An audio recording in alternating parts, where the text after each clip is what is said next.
Many people in Lebanon have heeded our warnings. Hezbollah is hiding missile launches and munitions in homes.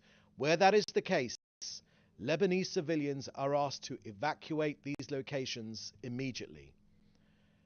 Now, no other country, I believe, has given such advance warning in so many ways to save lives.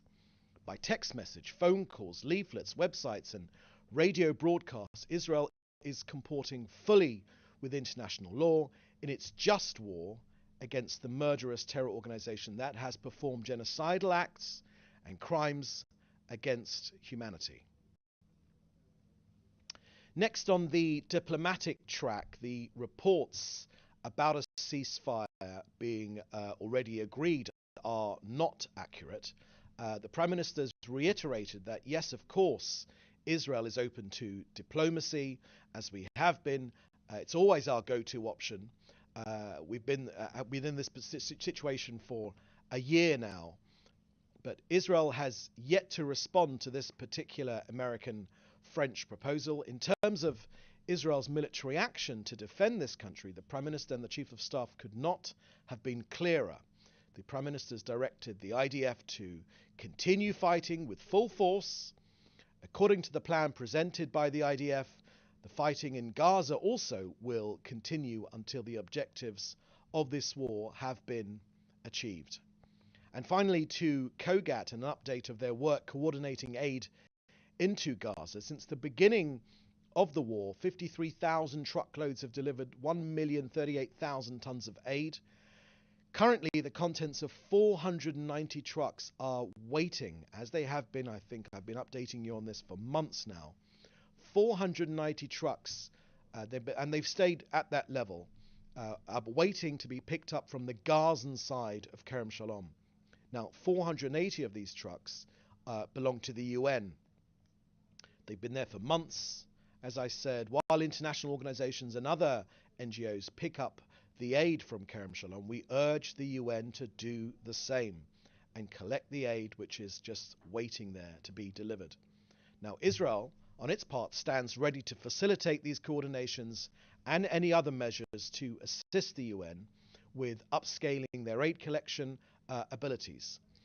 You can get all of the details of Israel's humanitarian efforts on COGAT's website, and that's the end of our briefing here today. I'll now take your questions. Please put them in the chat as usual with your news outlet. Thank you for that. Now, first question here I can see is from Joel Pollack at Breitbart News. Joel says, what a difference a day makes. Yesterday I asked about diplomacy, and today there is a ceasefire proposal and also a rejection. What are the terms under which Israel would accept to ending fighting? And why does the ceasefire proposal fail to mention Hezbollah? Thank you for that question, Joel. Look, to those that say that Israel must de-escalate our defensive action in Lebanon and go for a diplomatic resolution right now, let me share with you our position as it stands. If you follow that sort of analysis to its ends, it actually works to the contrary of what I think is the objective we're all trying to go for. After a whole year of receiving Hezbollah rocket fire on our border, with more than 9,400 rockets, missiles and drones fired at us, with 65,000 Israelis forced to flee their homes. We've had 49 dead Israelis murdered by this Hezbollah fire, including actually an Indian national, with hundreds of Israelis wounded, with 200,000 dunams of our land burnt, with close to 1,000 fires started on our land by Hezbollah. If you want a diplomatic resolution after a year when Hezbollah has fired at us almost every single day for a year, it is actually Israel that's creating the political and the strategic realities that will facilitate that. So by hitting Hezbollah the way we are, in the very calibrated way, but also in a way that causes Hezbollah, the terrorist organization devoted to our destruction, by hitting them in the way that really hurts. It's actually Israel which is making the possibility for a political, diplomatic resolution much more realistic. Now, Hezbollah simply won't pull out of southern Lebanon because we've asked them to, by email or by any sort of document that could be signed right now, because they've spent the last year firing at us, even though the US and France and others have asked them actually to stop. So our requirements are very, very clear. They are, and they're reasonable as well. We want to create a situation where our citizens in the north, tens of thousands of our people who've been dislocated and left their homes for a year now, that they're able to return to their homes in safety. And we also say in a loud and clear voice that this will be achieved when Hezbollah understands that it cannot attack Israel.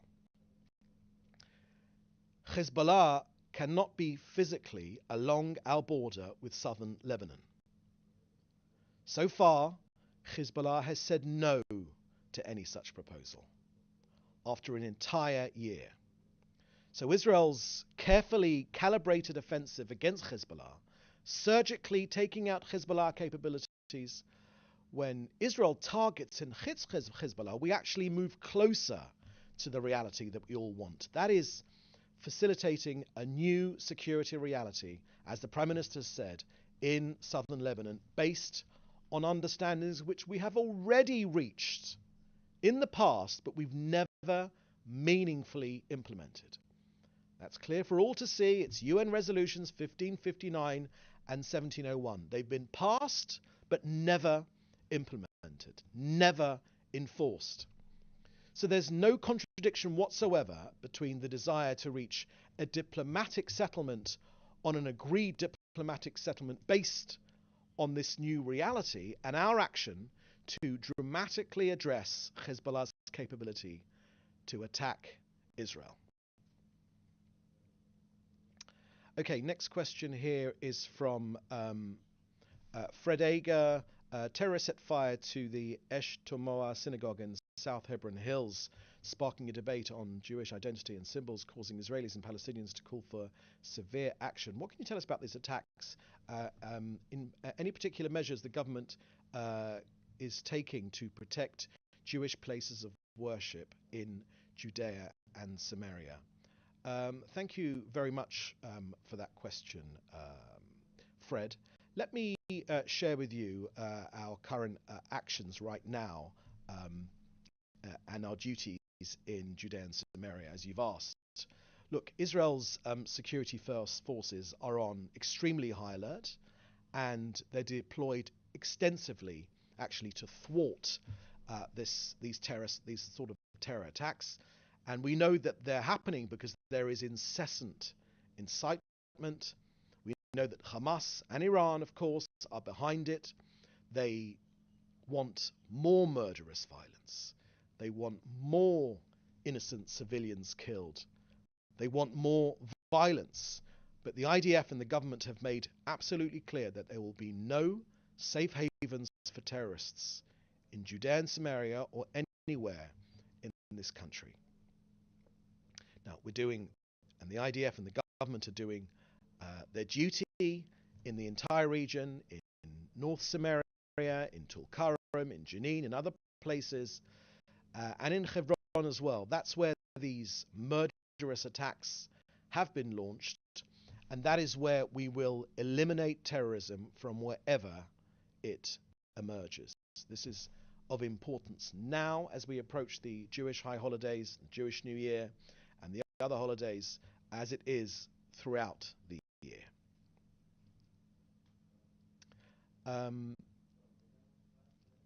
Okay, next question here is from Jim Williams at Zenga International News Service, Washington, D.C. Good afternoon, David. Has the number of Israeli people displaced by the battle in the north increased to over 64,000 residents? Thank you very much, Jim, for that question. I will provide the latest figures that we have, but the figures I gave in my briefing are the current ones that we have. We update them regularly. When there are some new figures, I will share them with you. But of course, it is an outrage that this number, tens of thousands of 64,000 of our people are evicted from their homes, essentially, making areas of our country simply not safe to live in. This is Israeli sovereign territory. And Israel has a duty, it is mandated to defend itself against this effort to dislodge our people from our own country. And the Israeli government has a responsibility to protect its citizens, and that is precisely what we will do, and it's precisely what we are doing. Next question here is from Joel Pollock. You're saying, sorry, please answer question number 2 about Hezbollah not being mentioned in the ceasefire proposal. Thank you for that question, Joel. Israel doesn't have responsibility for that proposal. So for whether Hezbollah are mentioned or not, that's not within our remit. I gave you a very comprehensive answer about the Prime Minister and the government's thoughts about our battle against Hezbollah. We want to push them back away from our border. We want UN resolutions 1701 and 1559 implemented in full. They've already been passed. We don't need to pass them again. They need to be implemented. And we want, of course, to return our people rightfully to their homes. That's the only decent thing which this government desires to do, and it's a fair objective, and it's the right thing for this country, which is why so many people and indeed wall-to-wall support in this country for those objectives.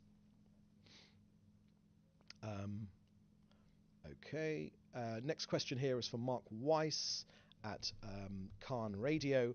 What government forum would need to authorize a ground invasion of Lebanon? Thank you for that question, Mark.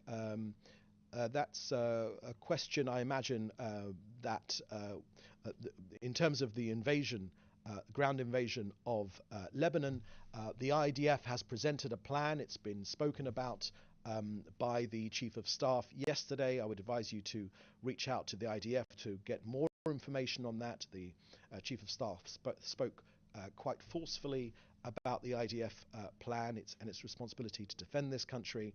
And in terms of any other decisions made by this government, they'll be made in the usual way. Around the cabinet table, this government has a majority in the Knesset, and it will pass whatever decision which it is mandated to take for the protection of this country.